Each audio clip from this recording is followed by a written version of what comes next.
Bienvenidos, queridos amigos, a esta edición, a este programa que se llama Marcando el Norte. Bienvenido, don José Manuel Marchal. Muchas gracias, don Javier. Marcando el Norte. Bien, bien, bien. Además, usted es seguidor. Usted antes de venir aquí antes he sido... sabía marcar el norte ya, ¿no? O sea, así con los deditos. Al norte. Muy bien. Don José Manuel Marchal es profesor de Historia en la Universidad Francisco de Vitoria. Y estamos repasando con él ese periodo de la historia, triste periodo de la historia. Muy triste. Triste periodo de la historia, que se rompe la cristiandad, se rompe Europa. Y habíamos dejado una zona de Europa importante con consecuencias hasta el día de hoy, hasta el punto que cuando la división de iglesias y estados es general y tal, resulta que la cabeza de la iglesia es la misma que la cabeza del estado, que es la reina de Inglaterra en este momento, ¿no? Porque teníamos que hablar del anglicanismo, de Enrique VIII y de Inglaterra. ¿Qué pasó? Pues en realidad... ¿Quién era Enrique VIII? Enrique VIII es el rey fruto de las guerras dinásticas del final del siglo XV. Es el sucesor de un hermano mayor. Es un hombre que tiene que suceder a su hermano tras la muerte, quizás sin esperar sucederle, pero dentro de esa ambición casi shakespeariana por el poder. Seguramente yo creo que es el rey más cinematográfico de la historia de Inglaterra, que la literatura, desde los cómics, el cine lo han retratado precisamente por su vida extraordinariamente diversa, por llamarlo de alguna forma, ¿no? Sí, y lo que no le han retratado a él, le han retratado a Ana Bolena, pues exactamente. Que también se lleva unas cuantas películas. Sus compañeras eran diversísimas, ¿no? Pero quizá ha pasado la historia no solo por su vida personal, sino por lo que implicó su decisión personal de llevar adelante algo que no era posible, que iba a condenar a sus ternícolas a una situación de vacío, que le costó la vida a muchísimas personas, muchos mártires. Me alegra que diga usted la palabra, porque parece que cuando uno habla del anglicanismo, eso es sinónimo de tolerancia. Y todo lo contrario, es una reforma bastante violenta y sangrienta. En el siglo XVII pasa a un papel secundario, pero en el XVIII se estanca, pero el origen es absolutamente sangriento. Empezando por Palacio. Empezando por la alcoba. Empezado por la alcoba, ¿no? Sí, sí. Bueno, o sea, Enrique VIII dice usted que es un rey que no se le cae el trono sin... Bueno. Sí, digamos que la inesperada muerte de su hermano, que ya había sido casado, lo casaron con una hija de los reyes católicos, la infanta Catalina, que nació en Alcalá de Henares. Y digamos, ese matrimonio estaba acordado con su hermano Arturo, y la pronta muerte de su hermano impidió que ese matrimonio se celebrara, que él fuera la persona en la que recayó la sucesión, y también pues el pacto matrimonial que el rey de Inglaterra había firmado con los reyes Isabel y Fernando. Esa razón de su matrimonio será una de las razones que él esgrimirá al buscar la nulidad de su primer matrimonio y único con Catalina, ¿no? ¿Estaban, como se dice ahora, hechos el uno para el otro? Pues yo creo que no. La formación de Catalina era prácticamente humanística, sino una mujer del Renacimiento, de una piedad importante, que intervino en muchas fundaciones piadosas y muy destacables de la historia de Inglaterra, y de tal madre, tal hija, ¿no? La reina Isabel quiso y educó a sus hijas pues prácticamente una cultura clásica. Todos sus hijos recibieron una formación no solo filológica o de rudimentos de derecho, sino también histórica. Sí. Y al ser, aunque fuera mujer, no quiere decir que fuera ignorante. Y ella es enviada con una misión por sus padres.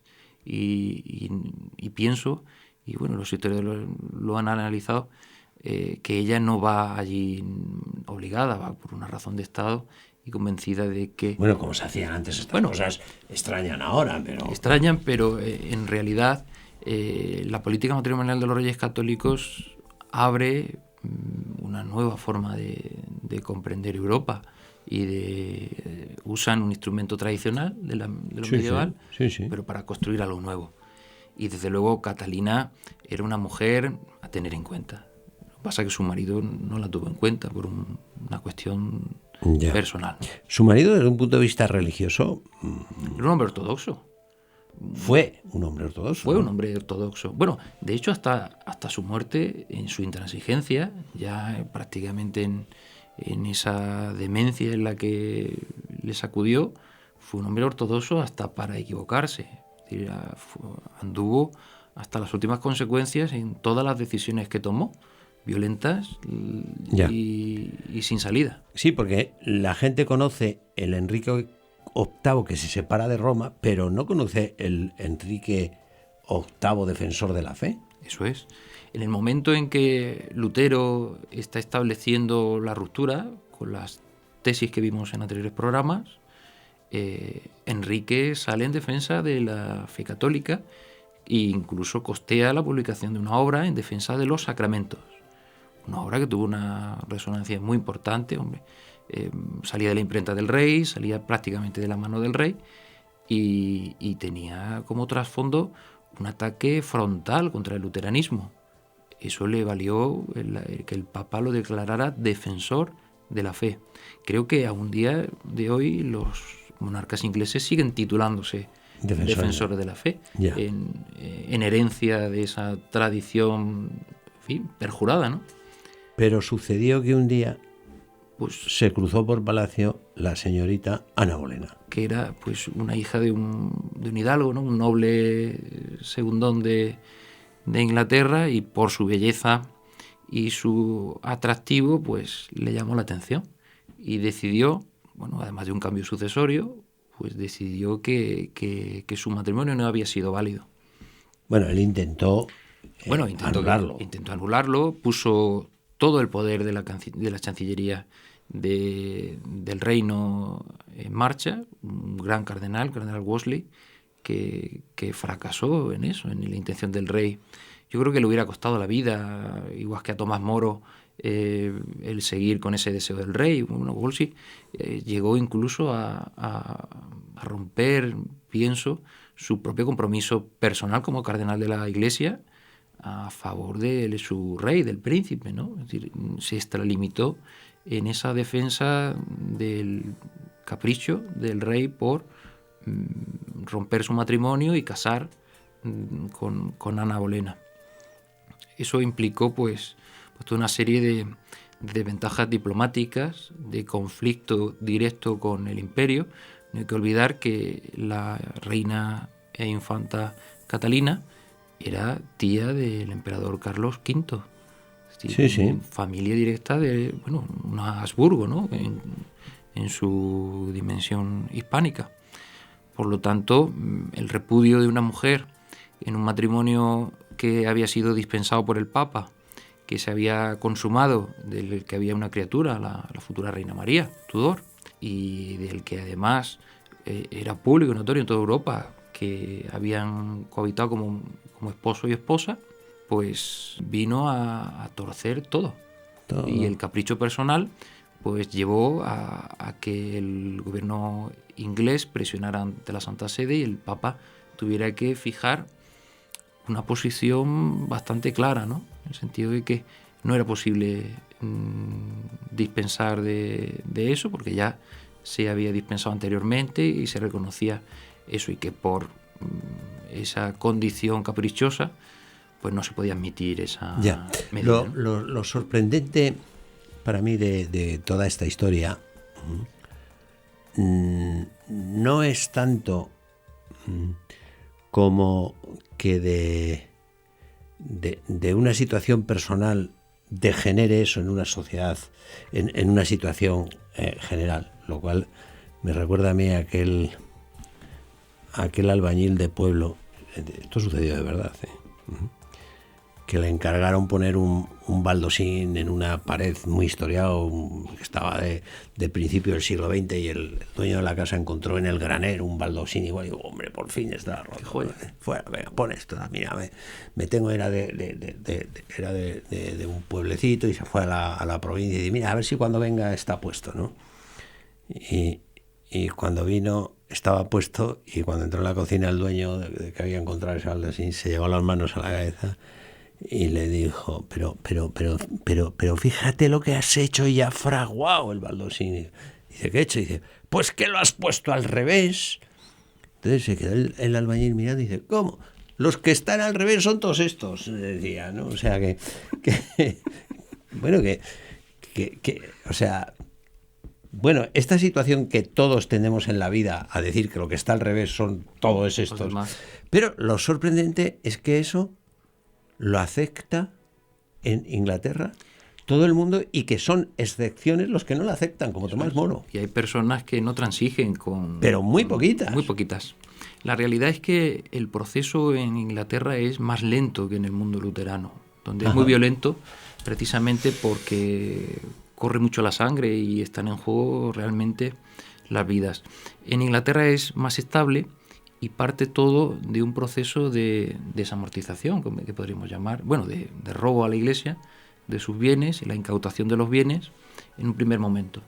Y luego es el momento en el que obligan a los católicos a tener que jurar un documento legal en el que se reconoce una ruptura abierta con el Papa, es decir, en el que se niega el magisterio de Pedro, la autoridad del Papa reinante, y se reconoce al rey como cabeza de esa Iglesia nacional que se crea ex novo por un decreto del rey, con el reconocimiento del Parlamento, con el nombramiento político de los obispos, algo que a los pocos católicos que son conscientes de esa situación les suponía un perjuro y una cuestión de fe. Hace tiempo yo me acuerdo en una conferencia a un profesor le preguntaron esto, ¿no? Dice, ¿cómo es posible que la reina Isabel, que es hija de Enrique VIII y de Ana Bolena? De Ana Bolena. Dice, ¿cómo es posible que la hija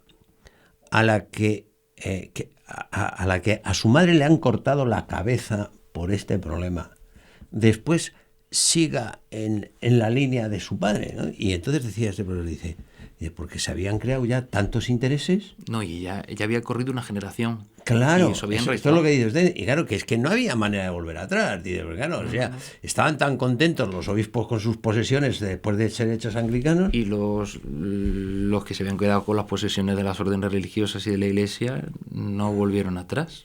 Claro. También hay una revolución agraria a raíz de eso, que se tienen que roturar tierras que anteriormente habían sido de la Iglesia, en la que hay una pequeña nobleza y una incipiente burguesía que se hace cargo de un patrimonio que no era suyo, que el rey dispone libremente de su entrega, y eso genera una clientela, claro, unas relaciones nuevas que son imposibles de revertir. Claro, con lo cual entiendes muy bien que el anglicanismo se quita estudiando historia, como se le quitó a Newman, ¿no? Porque claro, cuando uno estudia estas cosas dice, viajando a Roma, dice, mire usted, esto no puede tener origen divino, esto no puede ser verdad. Esto es un capricho esto es un capricho de un señor seguido de un capricho de muchas gentes. Y un derramamiento de sangre. Y de un derramamiento de sangre, porque claro, Enrique VIII, excepto Tomás Moro y el cardenal Fisher,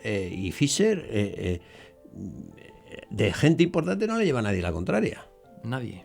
Y además una nobleza cerrada en el seguimiento de eso. Pero mi interpretación es que esa nobleza disfrutaba directamente de esos bienes que se le había quitado a la Iglesia en favor de la corona, y que el rey dispuso libremente la asignación de esas tierras precisamente con una actitud para callar cualquier tipo de... Por contra, hubo algunas familias nobles que permanecieron secretamente católicas, pero prácticamente el 90% de lo que es el Estado poderoso de la monarquía inglesa sin problema hacen esa transmutación. Ya. Hay otro personaje posterior a estos hechos que estamos narrando, que yo sé que en Inglaterra tiene veneración, los católicos, es un personaje muy conocido, poco conocido en España, a pesar de que es santo, que refleja muy bien, porque claro, estamos acostumbrados a la imagen esta del inglés tolerante. Mire usted, el inglés tolerante costó mucho tiempo que los católicos tuvieran derechos. No, hasta el siglo XIX. Eso es. En el siglo XX. O sea, yo es que no sé cómo la suerte que tienen algunos que hacen las cosas al revés y sin embargo dicen que es que meten los goles por la escuadra y dicen, mira, se la ha salido por la banda, hombre. Bueno, ¿qué es Edmund Campion? San Edmund Campion. Que es un santo. Es un santo. Cuéntenos quién es este personaje. Bueno, en primer lugar vamos a fijarlo cronológicamente. Él nace en la segunda generación de ingleses que viven esa ruptura. Él es un niño cuando el rey Enrique está cortándole la cabeza a sus mujeres. Él nace en 1540 y muere mártir el 1 de diciembre de 1581. Por tanto, un hombre muy joven, ¿no? Sí. Su contexto personal es el de un universitario. Un intelectual. Un intelectual, una persona que está interviniendo en la universidad, que desarrolla una carrera universitaria, e incluso bien visto por la jerarquía universitaria, incluso política, en el que llega incluso a... Y educado en el anglicanismo. Educado plenamente. O sea, él ya no conoce el catolicismo. Conoce el catolicismo en cuanto a fe perseguida. Es decir, conoce que la Iglesia ha sido desposeída, que hay algo que se ha creado nuevo y que alterna la devoción al rey con una fe de nuevo creada. El acta de supremacía es de 1534. Él tenía nace y ya está vigente. Y cuando él es un adolescente ya se ha practicado prácticamente toda la represión primera y digamos que él se educa plenamente en ese anglicanismo. Y es de los que le tienen que jurar ese acta y participar de ese movimiento de nueva creación. Yeah. Pero en él hay algo pues que transforma y son dos cuestiones. Es su salida de ese ámbito, en primer lugar a Irlanda y luego a Roma.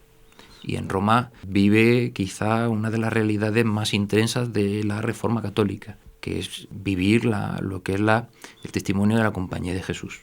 Y él se hace jesuita. Él se hace jesuita. O sea, no solo se convierte al catolicismo. No solo se convierte al catolicismo, sino que se hace jesuita. Desde el anglicanismo y desde un anglicanismo temprano, además exaltado por su pujanza, se convierte al catolicismo y se hace jesuita. Esa conversión es radical y admirable. Y prácticamente él decide irse al matadero. Ya. La persecución en los años finales ya durante el reinado de la reina Isabel, en la década de los 80, es extraordinaria. Es cruel, Muy cruel. Además se integran en ella comportamientos de tipo político. La reina había emprendido toda una serie de actitudes agresivas hacia la monarquía hispánica, con una serie de alianzas auténticamente antinaturales para lo que era la tradicional diplomacia inglesa y le había llevado pues a verdaderas tropelías de política internacional e incluso a perseguir a su propia población fuera de su territorio y era pues perseguir a los católicos. Fue implacable, Fue implacable. Es una de las persecuciones de cristianos más importante de la modernidad. Pues fíjese, ahí seguimos diciendo, los ingleses pasan en su historia por ser la tolerancia histórica. Habrá sido en la literatura, habrá sido en la poesía, pero yo creo que en la realidad histórica... Yo creo que es más en la leyenda negra contra la Iglesia Católica. Efectivamente, en que como el proceso es más lento, y no se articula hacia la anarquía, como puede suceder en los casos calvinistas o luteranos, donde caen en ese abandono y en las propias guerras del campesinado. Aquí es algo más aristocrático, Sí, en sí. el que se empapa de la copa hacia las raíces. Ese proceso es más lento, pero no tiene por qué ser menos cruento. Ya. Y la vida de San Edmundo Campion... Lo hemos dejado en Roma, ingresando en la Compañía de Jesús. Exactamente. Los jesuitas saben perfectamente lo que tienen que hacer y han puesto los medios orgánicos, y él tiene una vocación clara de volver a Inglaterra. a dar testimonio de su fe y evangelizar, y además son muy conscientes, particularmente la Compañía de Jesús, que está interviniendo en muchas fundaciones muy interesantes en tierra hostil, inglesa, anglicana, y en donde abordan directamente proyectos de evangelización que son, pues digamos, clandestinos, muchas veces prácticamente testimoniales, porque era implacable esa persecución, en la que es el caso de Campion, ¿no? Sí, en la que sí. usan pues su propia influencia, sus amistades para hacerse presentes allí y dar testimonio de esa valentía, y él es, digamos, sorprendido en ese dar testimonio. Hay entonces en Inglaterra, creo entender, una auténtica religión de catacumba. Sí, sí. Vamos, religión católica de Católica de catacumba, porque la religión oficial es el anglicanismo. Seguramente un antecedente precioso a lo que luego es el catolicismo de catacumba de la Revolución Francesa. Sí. De la Además, Vendée muy similar, huyendo de lo revolucionario y de la sangre en la calle. Sí. O La sea, es que presencia, te jugabas la vida por ir a misa. directamente. Vamos, de hecho, Edmund Campion, la idea que yo tengo es que lo que hace es celebrar misas clandestinas, ¿no? Porque claro... Y los sacramentos. Y los sacramentos, porque claro, hoy sabemos que el anglicanismo pues ha llegado hasta hoy, ¿eh? Pero claro, en ese momento, bueno, pues esto se pasará y habrá que atenderle a los católicos para que reciban sacramentos. Yo pienso que la decisión, además de que era su patria, cuando él se hace jesuita y apuesta directamente por regresar y por hacer esa labor, precisamente socorrer en la administración de los sacramentos a sus compatriotas. Ya. ¿Y cómo acaba la historia de Edmund Campion? Pues termina muy mal. Es sorprendido en eso, es rápidamente procesado, bueno, si se puede llamar proceso un martirio tan brutal, y es ejecutado además de una forma muy cruel, mediante la que se ejecutaba a los criminales de más altura, ¿no? Es descuartizado, sus miembros son trasladados a distintos rollos y puntos de Londres, digamos con un escarnio consciente, hecho directamente quizá participando la reina, en cuanto a que se conocían. Hombre, claro que se conocían, era el niño mimado de palacio. Exactamente, o sea que... en su juventud, en ese momento de universitario, se habían conocido e incluso... bueno, es parte de su geografía, ¿no? La reina creen que llegó a visitarlo cuando está preso y donde lo van a matar, y digamos ese estilo dramático que prácticamente le dice que se retrate, y le dice Isabel, para eso no estamos aquí, ¿no? Te has confundido de papel. Confundido de papel. Y le cuesta la vida. Muy bien, pues no nos queda tiempo. Se nos pasan siempre los programas volando, pero todavía sí que tenemos un programa pendiente que yo creo que tiene que rematar todo este proceso de fractura de la universidad, que es el de la cristiandad, perdón, que es Trento, el Concilio de Trento. Que es la respuesta católica. Que es lo que lo que nos queda hablar, así es que queda usted emplazado para este programa. Será un honor. Y todos ustedes también, queridos amigos. Si les ha gustado, pues se lo dicen a sus amigos, que vayan a ver si nos ponen la dirección abajo en la pantalla para que la gente sepa. Y ahí están los programas, todo lo que hemos grabado anteriormente, los de las otras series, los otros programas de la televisión Euca Mami, y ahí es donde son ustedes los que difunden este canal, que cada vez tiene más seguidores. Va para arriba. Yo lo noto, me saluda muchísima gente cada vez más, eso por la calle, Marcando el Norte. Bueno, pues muchas gracias, queridos amigos, sí señor, muchas gracias. Estamos muy agradecidos a ustedes. Y nosotros, a cambio, pues de lo que hacen ustedes, nosotros a trabajar. ¿Para qué? Pues para que dentro de un poco tiempo les podamos ofrecer una nueva edición de este programa que se llama Marcando el Norte.